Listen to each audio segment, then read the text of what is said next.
저는 오늘 본문 말씀을 중심으로 고통의 현장에 찾아오신 예수님이라는 제목을 가지고 피차 은혜를 받기를 원합니다. 이 세상에는 수많은 미스터리가 있어요. 우리 인간들이 상식으로 이해할 수 없는 두 가지 미스터리가 있는데, 그 중에 하나가 이 세상에는 고통이 없는 사람이 하나도 없다는 사실과, 다른 하나는 그럼에도 불구하고 그 고통이 어디서 오는지 알고 있는 사람이 단 한 사람도 없다는 사실이에요. 우리 기독교에서는 고통의 원인을 인간의 죄에서 찾고 있습니다. 죄로 말미암아 고통이 왔다, 이렇게 믿고 있죠. 맞습니다. 그럼 이 땅에서 죄는 어디서 왔는가? 성경에 기록되어 있습니다. 이 땅에서의 죄는 뱀으로 위장한 사탄의 유혹으로 말미암아 아담과 하와가 선악과의 열매를 따먹으로 말미암아 이 땅에 죄가 찾아왔어요. 그렇다면 여러분, 그 사탄이 천국에 있는 천사장 중에 한 무리 하나 있거든요. 그 사탄이 천국에서 오래전에 천국에서 하나님을 대적하다가 하나님의 진노를 받아서 추방당한 그 천사장이 사탄이잖아요. 그리고 그 천사장을 따라 함께 동조했던 천사들의 3분의 1, 그들이 함께 동조했다가 함께 추방을 당했어요. 그들이 귀신들이에요. 그러면 천국에는 죄가 없잖아요. 완전 무결한, 오직 선만 있는 곳이거든요. 그러면 그 천사장이 왜 교만한 마음에 들어 죄를 범했을까? 하나님을 대적한 마음에 들었을까? 미스터리죠. 알 수가 없어요. 그래서 이 지식은 우리 인간의 지식으로서는 알 수가 없는 지식이에요. 언제 알 수 있느냐?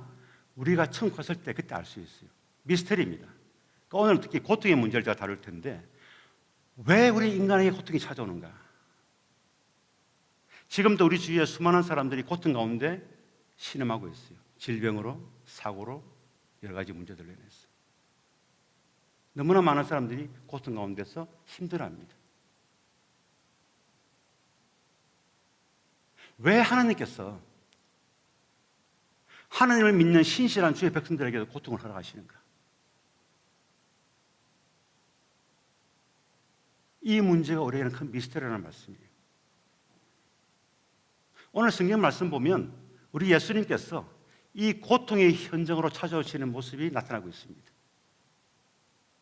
신음하고 있는, 고통받고 있는 그 수많은 병자들께서 찾아오셔가지고 우리 예수님께서 그들을 치유하시고 고통의 문제를 해결할 수 있는 모습이 오늘 기록된 본 말씀이에요. 성경 말씀 여러분 펴시고요, 한번 봅시다. 자, 2절 말씀 봅시다. 1절 말씀. 그 후에 유대인이 명절이 되어 예수께서 예루살렘에 올라가시니라. 예루살렘에 있는 양문 곁에 히브리 말로 베데스다라 하는 못이 있는데 거기 행각 5이 있고 그랬거든요. 여기서 기록되어 있는 명절이 어느 때인지 확실히 우리는 모릅니다. 그런데 유대인들에게는 3대 절기가 있어요. 다시 말하면 순례 명절이죠. 유월절이 있고 오순절이 있고 수막절, 장막절이 있습니다. 이 유대인들의 3대 명절에는 많은 순례객들이 예루살렘을 방문합니다. 마치 우리 한국에서 구정이나 추석 명절 되면 민족 이동이 일어나잖아요. 귀성객들이 이동하잖아요. 마찬가지예요. 유월절은 통상 우리 지금으로 치면 한 3월에서 4월경, 그리고 오순절은 5월에서 6월경, 그리고 장막절은 한 10월경쯤에 열립니다. 그러니까 성경에는 명절을 했어요. 정확하게 어느 명절이라고 기록하지 않겠습니다. 왜? 중요하지 않기 때문에. 아마 추적해 볼 때는 오순절이 아닌가 그런 생각이 듭니다. 그러니까 보니까 양문이 나오잖아요. 이 양문이란 것은 이 예루살렘의 4대 성문 가운데 하나예요. 맨 북쪽에 있는 성문인데 제사를 드릴 제물을 양들을 드려왔다 그래서 양문이라 이렇게 붙였어요. 그 양문을 들었으면 왼쪽으로는 바로 성전으로 이어지게 돼 있고 오른쪽으로 가면 약 한 80m 전방에 보면 이 베데스다라 불리는 못이 있어요. 원래 이 못은 하나였습니다. 기원전 8세기 때 조성된 못인데 원래 하나였어요, 못이. 그러다가 기원전 200년경에 마카비 시대 때에 못이 하나 더 만들었어요. 그 쌍둥이 못이에요. 못 하나 크기가 정방형인데 가로 50m, 세로 60m. 제법 크죠? 쌍둥이 못이에요. 그래서 이 못을 조성하는 이유가 뭐냐? 유대 지방에는 비가 오지 않아요. 물이 귀합니다. 그래서 기둥 골짜기에서 내려오는 그 물을 여기다가 다 지상하기도 하고, 때로는 빗물을 지상에 뒀다가 성전에 물을 공급하기도 하고, 또 제물을 양들을 씻겼던 그런 용도로 쓰였던 이 못이 바로 오늘 본문에 소개해주고 있는 이 베데스다 연못이에요. 그런데 이 베데스다 연못에는 오래전부터 구순으로 전해 내려오는 한 이 전설, 야담 전설이 있었습니다. 그 전설이 어떤 전설인가 하면 이따금씩 하늘에서 천사가 이 못으로 내려온다는 것이, 가끔씩 천사가 못으로 내려와서 목욕을 하기 내려오는데, 천사가 못에 내려와서 물을 휘저으면, 제가 가진 성경에는 물이 동하다 그랬거든요. 여러분 성경에는 물이 움직이다. 천사가 물을 이렇게 휘저으면 물이 월펄처럼 이렇게 썰컬 된다는 것이에요. 이렇게. 왜 우리도 옛날 한국에 있을 때 공중 목욕탕 가면 그냥 들어갑니까? 한 번씩 들어가잖아요, 그죠? 이렇게 그런 식이에요. 그 천사가 내려와서 이 못에 들어가서 물을 휘저어 놓으면 물이 움직여야 되는데, 물이 움직이는 순간에 그 차를 놓치지 말고 가장 먼저 들어가는 단 한 사람, 그 재빨리 들어가서 그 물에다 몸을 담는 그 한 사람, 그 사람이 어떤 병이든지 간에 병이 깨끗이 난다는, 불씨부터 낫는다는 그런 하나의 속설이 전해 내려왔어요. 오래전부터 이제 구순으로 전해 내려온 것이죠. 그러다 보니까 어떻게 했어요? 수많은 병자들이 이 목가에 모여가지고, 성경 말씀 보니까 각자 돗자리 하나씩 깔고 바닥에 깔고 누워가지고 이제나 저제나 언제나 천사가 내려와서 물을 휘저 놓는가, 그 순간만 기다리고 있는 거예요. 정말 지푸러져 잡는 심정으로 기다리고 있는 것이에요. 본문 3절입니다. 좀 울리죠? 왜 울릴까 이게? 괜찮아요? 3절 봅시다. 그 5 행각 아래 많은 병자, 소경, 다리 저는 사람, 혈기 마른 사람들이 누워 물의 움직임을 기다리니. 한결같이 뭐예요? 다른 사람의 도움 없이는 스스로 움직일 수 없는 사람들이에요. 여기 보니까 앞 못 보는 소경, 명인이죠. 다리 저는 소아마비 환자, 혈기 마른 병, 원어로 크셀로리라는 말은 뭐냐면 메마르다. 온몸의 근육이 점점점 말라가는 거예요. 수축돼가는 거예요. 수축돼가면서 결국은 근육이 마비되면서, 사지가 마비되면서 사망하게 되고 만한 아주 무서운 불치병이에요. 그러니까 여기 소개해 듣는 사람들 외에도 수많은 병자들이 아마도 여기 진을 치고 누워서 하늘만 바라보고 있을 거예요.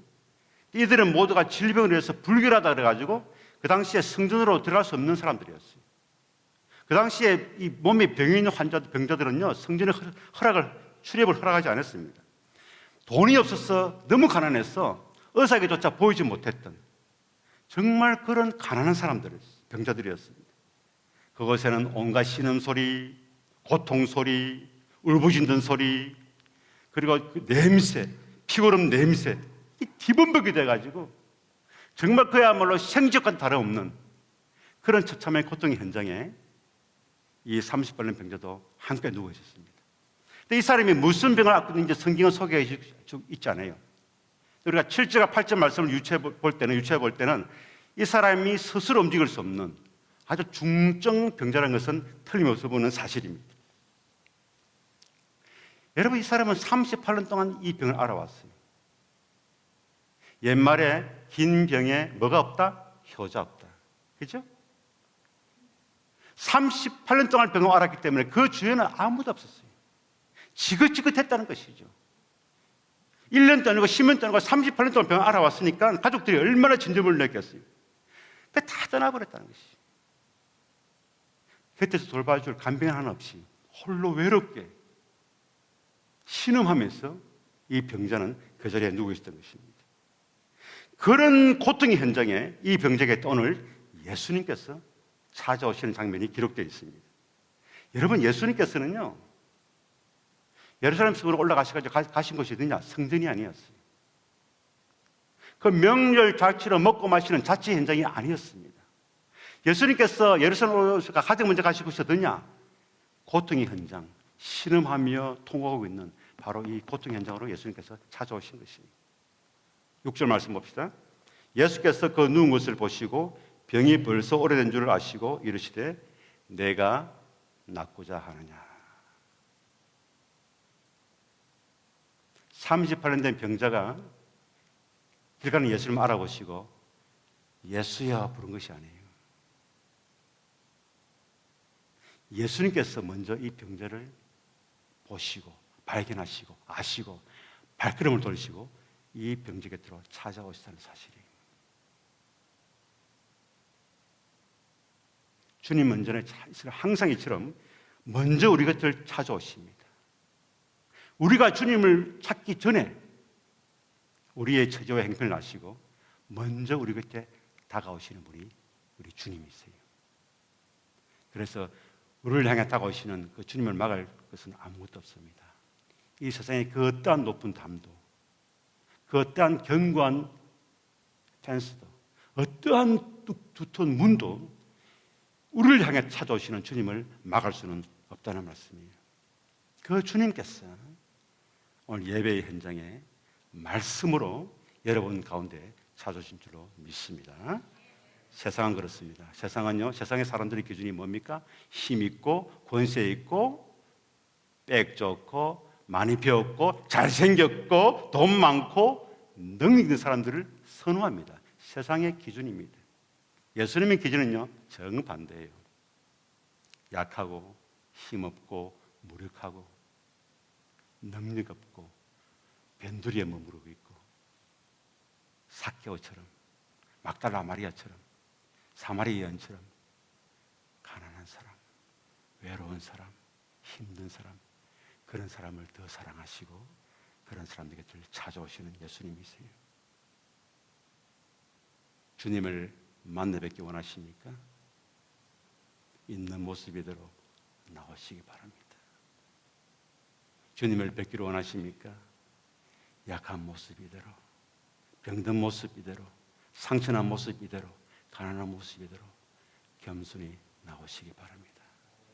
주님은 여러분을 사랑하시고 그런 분들을 꼭 안아주실 줄로 믿습니다. 우리가 비록 예수를 믿고 하나님의 자녀예요. 하나님의 백성들입니다. 성도들입니다. 그럼에도 불구하고 이 땅에 살아가는 동안에 고난이 찾아온다는 것이에요. 때로는 질병이 찾아오기도 하고 암이 찾아오기도 하고 때로는 얻지 않는 교통사고를 당해서 너무 힘들어하는 분들이 있고 가정에 문제가 생기고 자녀들에게 어려움이 생겨서 힘들어하는 분들이 너무나 많아요.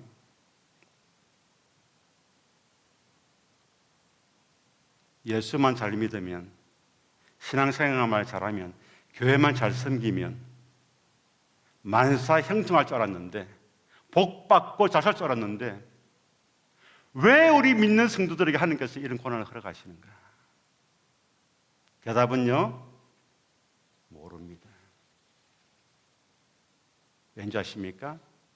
우리 인간이 죄로 말미암아 지식과 지혜가 제한됐기 때문에 우리는 하나님의 영역을 알 수는 없습니다. 그런데 분명한 것은 그 고통 가운데 하나님 뜻이 계신다는 것이.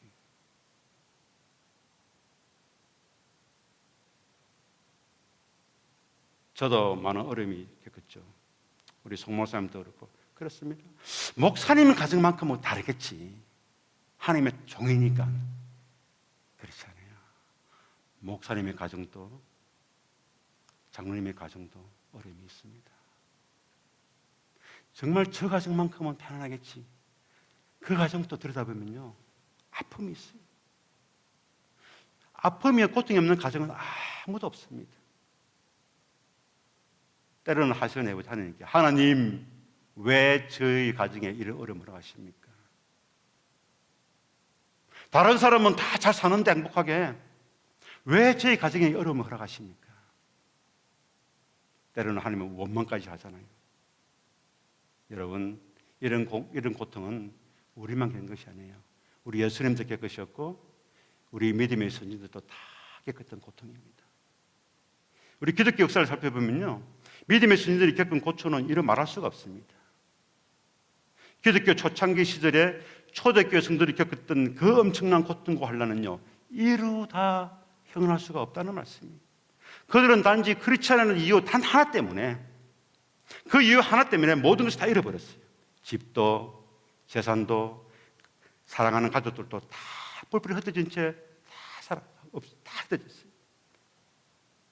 로마의 그 핍박을 피해서 그 삐뚤어지지 않는 어두컴컴한 동굴에서, 카타콤에서 숨어서 하루하루 근근히 살아갔어요. 그들에게는 하루하루 자체가, 살아가는 자체가 기적이었어요. 정말 힘들게 살아갔지만은 끝까지 신앙의 정절을 지켰던 것입니다. 어떤 사람은 로마 관원에게 붙잡혀 가지고, 그래가지고 사자굴에, 굶주린 사자굴에 던져지기도 하고, 십자가에 매달려 산채로 그렇게 불에 태워지고, 어떤 사람은 기름 끓는 가마솥에 산채로 그냥 던져졌다. 그렇게 그들은 죽어갔어요. 그렇지만 끝까지 그들은 하나님을 원망하거나 배도하지 않았습니다. 의연하게 죽음을 맞이했습니다. 왜 하나님께서는 신실한 주의 백성들에게 이런 고난을 허락하시는 것일까?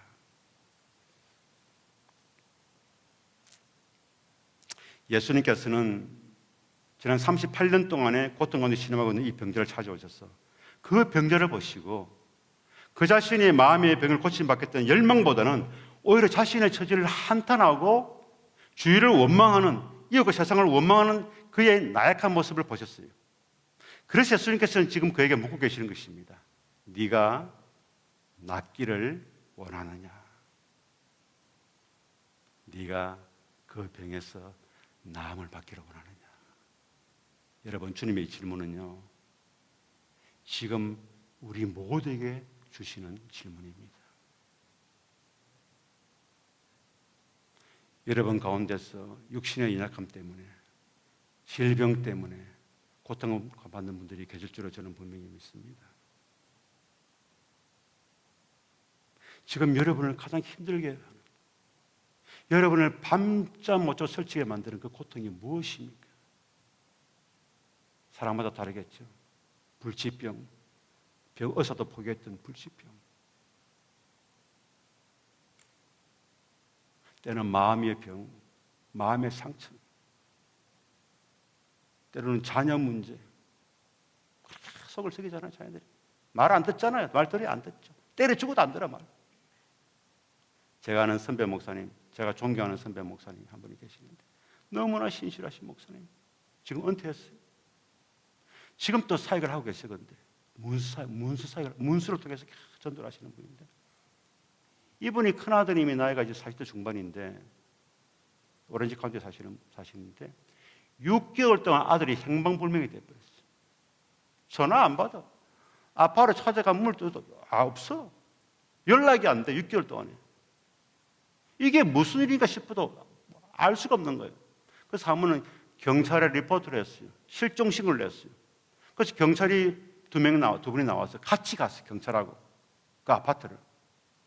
그래서 이 목사님 부부는 파킹장에 있게 하고 경찰들이 올라갔어. 아파트에 문을 막 폴리스라고 막 두드리니까 그때 안에서 누가 사람이 나오는데, 그 아들은 이미 이혼을 하고 며느리는 한국으로 돌아가 버렸고 자식도 혼자 사는데, 머리를 그냥 얼마나 오랫동안 혼자 지내는지 수염 완전히 이렇게 해가지고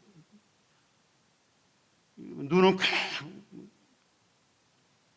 아니 네 아버지 엄마가 지금 너를 그렇게 찾고 있는데 왜 너 그렇게 연락이 안 해? 싫다는 거죠. 네 부모님 지금 바뀐 적 있는데 만나보겠냐? 아무도 안 만나겠다는 거지. 가라는 거지. 필요 없다는 거지. 그 경찰이 뭐 어찌 할 수 없잖아요. 본인이 안 만난다는데. 그 경찰이 내려와서 야, 네 아들 살아있으니 걱정하지 마. 살아있어. 못 만나는 거예요. 그리고 또 시간이 또 흘러서 지금도 전화 안 받아. 이 살았는지 죽은지 알 수가 없는 거예요. 다 싫다는 거지.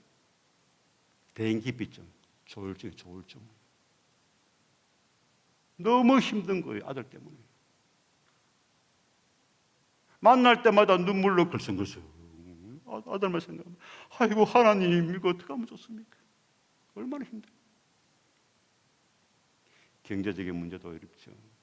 불투명한 미래 문제, 어떤 분은 신분의 문제 때문에, 특히 우리 연로하신 노인분들, 우리 성도님들 계시잖아요. 얼마나 힘들어요. 특히 우리 이민사회에서 이 노인들의 문제가 심각하잖아요. 지금 사별로 인한 외로움, 사회계 정을 볼 때 소외됨, 자식들은 쫙 멀리 가 있어요. 뭐라 하면 말 안 들어. 아버지 인생, 엄마 인생이라는 것이 말 안 들어. 경제적인 빈곤, 치매, 죽음의 공포.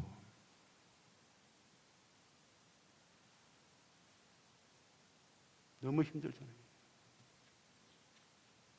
여러분, 우리가 이 세상을 살면서 내 힘으로 해결할 수 없는 문제들이 너무 많습니다. 내가 아무리 몸부림치고 해결하려 해도 내 힘으로 해결하는 문제가 있잖아요. 빨리 기법해야 됩니다. 빨리 내려놔야 돼요. 그러니까 우리 인생을 살다 보면 두 가지 형태의 초이스를 만나게 됩니다. 하나는 뭐냐? 내 힘으로 감당할 수 있는 일이 있고, 다른 하나는 내 힘으로 감당할 수 없는 일이 있습니다. 내 힘으로 감당할 수 있는 문제는 내 문제예요. 내가 해결해야 됩니다. 예를 들면 취업 준비생이 있어. 그냥 취업 준비를 하면서 열심히 준비가 아니라 취업 시험을 쳐야 돼. 취업 시험을 앞두고 다른 일을 하다 보니까 준비를 못했어. 그러니까 시험 준비가 안 돼. 자신이 없어. 패스할 자신이 없어. 하나님, 제발 이 시험에 패스하게 해 주옵소서. 기도 응답하시게 안 하시겠어요? 안 하십니다. 하나님은 그런 기도 응답 안 하십니다. 내가 열심히 노력해가지고 그 시험 내가 패스해야 돼요. 내 노력으로 패스해야 됩니다. 물론 기도는 해야 되겠죠. 도와달라고. 그러나 내가 노력해서 내가 해결해야 됩니다. 예를 들면 내가 좀 무리에게 과욕을 부려가지고 사업을 확장하다가 또 빚을 졌어. 너무 무리해가지고. 그러면 그 빚을 내가 해결해야 됩니다. 할 수 있습니다. 왜? 열심히 더 지출을 줄이고 더 많이 일해가지고 많이 노력해서 내가 돈을 벌어서 내가 갚아야 돼. 내 문제예요. 하나님 내 빚 갚아주세요 하면 안 됩니다. 근데 여러분, 내 힘으로 해결할 수 없는 문제가 있어요. 영적인 문제도 그렇고 인간관계 갈등도 그렇고 자녀 문제도 마찬가지. 내 문제를 해결할 수 없습니다. 특히 나에게 상처 준 사람 용서하는 문제, 여러분 의지로 됩니까? 안 되잖아요. 이 세상에 이 가장 어려운 일이 두 가지 있다 지적한다면 뭐냐? 하나는 죄를 안 짓는 일과 다른 하나는 미운 사람을 용서하는 일이라고 하잖아요. 안 되죠. 내 힘으로 안 되죠. 그럴 때는 빨리 내려놔야 됩니다. 왜? 하나님께서 개입하시면 해결이 가능한 하나님의 문제이기 때문에. 여러분, 힘들고 어렵잖아요? 고민해 보세요. 이게 내 문제냐, 하나님의 문제냐? 내 힘으로 해결할 수 있는 문제냐, 내 힘으로 해결할 수 없는 문제냐? 내 힘으로 해결할 수 있다면 내가 해결해야 돼요. 그러나 아니구나, 안 되겠구나, 내 힘으로 안 되겠구나, 빨리 포기하고 아버지 앞에 내려놔야 됩니다.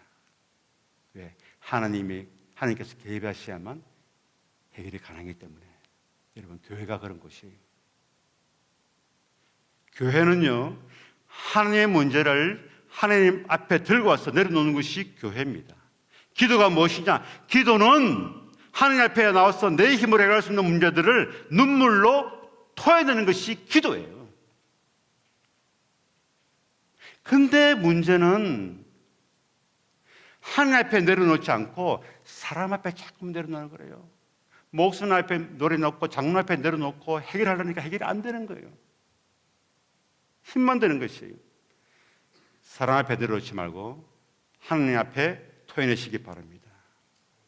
지금 그 인생을 살아오시면서 어렵고 힘든 문제가 많이 있죠. 속에 어려진 아픔과 상처가 있잖아요. 하나님 앞에, 주님 앞에 정말 눈물로 토해내시기 바랍니다. 요즘 현대 신앙인들의 특징이 뭔지 아십니까? 눈에서 눈물이 사라졌다는 것이에요. 제가 어릴 때 4살, 5살 때 제가 막내기 때문에 항상 교회 갈 때 부모님 따라갔어요. 어머니 손잡고 따라갔어요. 그때는 한국 예배당에 장거지 없었어요. 다 마룻바닥이에요. 그냥 연세 많은 분들이나 방석에 있지 저 마룻바닥에 꿇어앉고 예배드렸어요. 그러면 수요일날 저녁도 뭐 따라가잖아요. 따라가면 이제 수요일날 저기 예배당 가면 그냥 어머니 옆에 앉아가지고 같이 듣는 거예요. 그때는 설교부터 1시간씩 했어요. 1시간씩. 끝도 없어요. 한 말도 하고 뭐. 그러면 졸음이면 어머니 무릎에 누워 잔단 말이에요. 그 잠이 또 잘 오죠. 잘 때마다 얼굴에서 막 떨어져. 뚝뚝 떨어져. 어머니 눈물이 그렇게 우시더라고. 기도하시면서 우시고 찬송할 때마다 나의 갈 길 다가도록 주여 주여. 그렇게 우리 선배들은 우리 믿음의 선배들 눈물 예배 드렸다. 지금은 눈물이 사라졌어요. 울 줄을 몰라요. 힘들잖아요. 이민의 삶이 정말 어디 가서 하소연도 못하고 내 뱉을 데도 없고 속에 쌓여 있잖아요. 그거 왜 아버지 앞에 못 내려놓습니까? 눈물로 토해내시기 바랍니다. 여러분, 엄마가 있는 아기와 엄마가 없는 고아의 차이가 뭔지 아세요? 울음 소리가 다르다는 거예요. 요즘은 고아는 그러죠. 보육원이요, 보육원. 보육원에서 오래 근무했던 부모 이야기를 들어보니 그 부모로부터 버림받은 어린아이들이 보육원에 들어오잖아요. 그럼 얘들이 밤에 그렇게 운대요, 밤새. 그냥 운대요. 서글프게 운대요. 그 왜 우냐? 배가 고프니까. 젖달라고. 근데 보육원에서 자라는 아기들의 울음소리는 뭐가 다르대요. 전문가들이 이야기한 것 같아요. 뭐가 다르냐? 울기는 우는데 그 울음소리에 힘이 없고 확신이 없고 우렁차지 않는다는 것이에요. 근데 엄마가 있는 아기 울음소리는 어떤지 아세요? 울음소리가 우렁차고 힘이 있다는 것이에요. 왜? 왜 고아원에서 자라는 아기 울음소리는 힘이 없고 우렁차지 않고 엄마가 있는 아기 울음소리는 그렇게 힘이 있고 우렁찬가? 이 보육원 아기들은 아무리 울어봤자 달려와서 젖을 엄마가 없다는 것을 애가 안다는 것이에요. 그 울음소리 힘이 없어. 울기는 우는데. 근데 엄마가 있는 애기는 뭐냐? 울기만 하면, 시도 없이 울기만 하면 anytime 어디든지 엄마가 달려와서 젖을 엄마가 있다는 것을 안다는 거예요. 그 울음소리가 뭐냐? 당당하고 힘 있는 거예요. 우렁찬 거예요. 그 차이라는 것이에요. 무슨 말이에요? 여러분들은 고아가 아니라는 말씀이에요. 왜 고아처럼 우십니까? 왜 울는데? 울기만 하면 달려와서 안아줄 아버지가 있다는 이 사실을 왜 잊고 사는 거야, 나는 지금. 너무 안타깝죠. 우리는 고아가 아니에요, 여러분. 고아가 아닙니다. 우리에게는 아버지가 있어요. 하나님 아버지가 있어요. 잊어서는 안 된다는 말씀이에요. 예수님께서 이 병자에 오셔가지고 물으십니다. 네가 낫고자 하느냐? 이 질문에 병자가 어떻게 대답했어요? 병자가 이렇게 대답하면 얼마나 좋았겠어요? 암요? 우리 사투리로 하모? 그럼요. 제가 낫기를 원합니다. 이렇게 대답하면 얼마나 좋았겠어요? 그런데 성경 말씀 보니까 병자가 뭐라고 대답했냐? 봅시다. 7절 말씀 봅시다. 병자가 대답하되 주여 물이 움직일 때 나를 목과에 내어주는 사람이 없어 내가 가는 동안에 다른 사람이 먼저 내려가나이다. 그 입에서 나온 말이 너무나 뜻밖이었어요. 주님께서 묻습니다. 네가 낫기를 원하냐? 근데 병자가 예, 예스, 예, 안 했어요. 뭐야? 다른 수라고 있는 거예요. 천사가 내려서 물을 휘두를 때 내가 가장 먼저 뛰어내려가지고 내가 나서야 되는데 다른 사람이 나 대신 먼저 들어가게 생겼습니다. 이를 어쩌면 좋습니까? 동문서답이에요. 동문서답. 엉뚱한 대답을 지금 하고 있는 거예요. 절망과 원망과 좌절이 가득한 채로 자신의 신체를 한탄하면서 주변에 있는 다른 병자들은 모두 뭐야? 적으로 보고 있다. 경쟁자로 보고 있다는 말씀이에요. 여러분, 예수님께서 이 병자의 처지를 모르겠어요? 몰랐겠어요?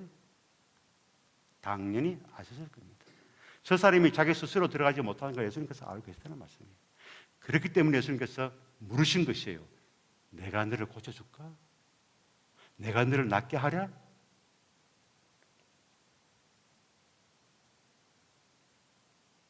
이 병자는요, 주님의 말씀에 귀를 기울이지 않았습니다. 자신의 주여와 환경을 바라봤어요. 원망했어요. 절망했어요. 오늘 우리는 어떻습니까? 여러분은 어떻습니까? 여러분은 이 30% 병자와 뭐가 다릅니까?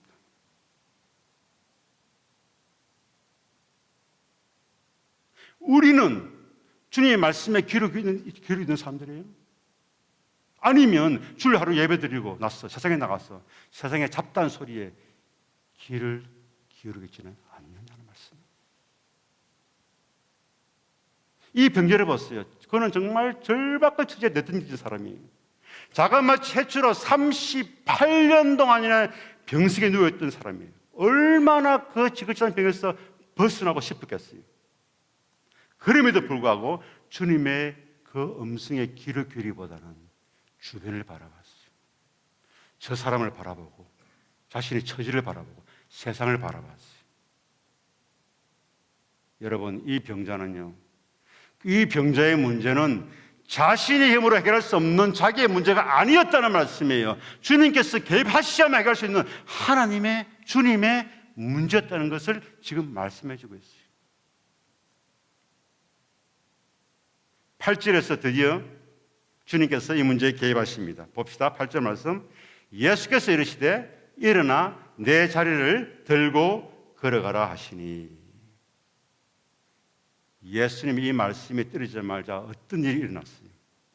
이 병자가 드디어 주님의 말씀의 음성에 귀를 기울이고 순종하자마자 놀라운 일이 일어났습니다. 9절 말씀. 그 사람이 곧 나와서 자리를 들고 걸어가니라. 일어나 걸어가라는 이 주님의 말씀에는 어마어마한 권세가 들어있는 말씀이에요. 하나님의 말씀이고 주님의 말씀이기 때문에 주님의 명령이 한번 떨어지자 38년 동안 움직이지 못하는 병자가 지금까지 자리를 깔고 있던 그 돗자리를 들고 일어났어요. 일어나서 한 걸음 한 걸음 걸어가기 시작했습니다. 뭐예요? 말씀에 순종했다는 이야기예요. 패배와 절망의 자리에서 박차고 일어났다는 말씀이에요. 새로운 희망을 향해서 걸어갔다는 말씀이에요.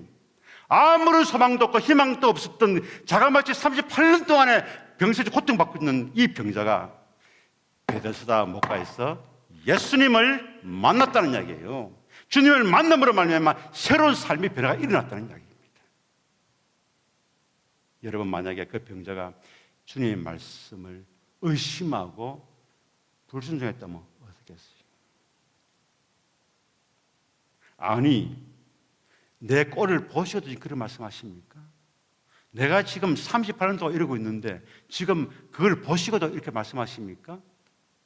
하고 고개를 돌렸다면 어떤 결과가 나왔겠습니까? 결단코 기적은 일어나지 않았을 것이에요. 여러분, 기적은요, 있기 때문에 믿는 것이 아니라 믿기 때문에 일어난 것이에요.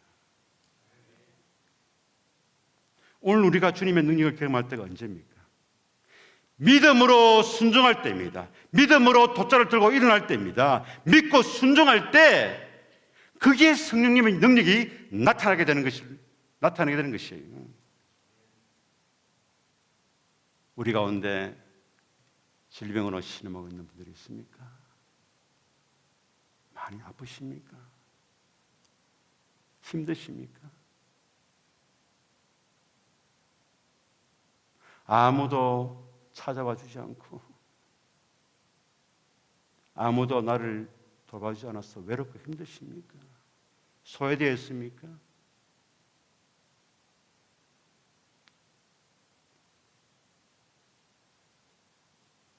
주님께서 여러분에게 찾아와서 묻고 계십니다.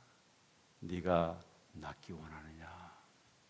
여러분, 이 질문에 대답할 준비를 하고 사셔야 됩니다. 네가 낫기를 원하느냐? 주님을 만나면 누웠던 길이 일어나는 길이 되는 것이에요. 이것이 신앙입니다. 여러분, 신앙은요, 누워 있는 것이 아니고 일어나서 걸어가는 것이, 일어나서 걸어가는 것이 신앙이에요, 여러분. 우리가 신앙생활 한다면서 여전히 누워만 있으면 결코 걸어갈 수가 없습니다. 일어나서 걸어가시기 바랍니다. 주 안에 사랑하는 애나임 하나님께 성도 여러분, 여러분 각자에게 네가 낫기로 오느냐 주님께서 물어오실 그때에 어떻게 대답하시겠어요? 아멘 주여, 제가 낫기를 원하나이다. 고쳐 주옵소서. 고쳐 주실 줄 제가 확실히 믿나이다. 담대한 믿음을 고백을 하게 될 때에 주님의 능력으로 치유받고 회복되어져서 여러분은 이 병자처럼 새로운 삶을 살게 될 줄로 분명히 믿습니다. 바라고 낫기는요, 지금까지 여러분이 인생을 주장하게 만들었던 그 고통의 돗자리, 질병의 돗자리, 그 신임의 돗자리, 그 상처의 돗자리, 그 아픔의 돗자리를 들고 일어나서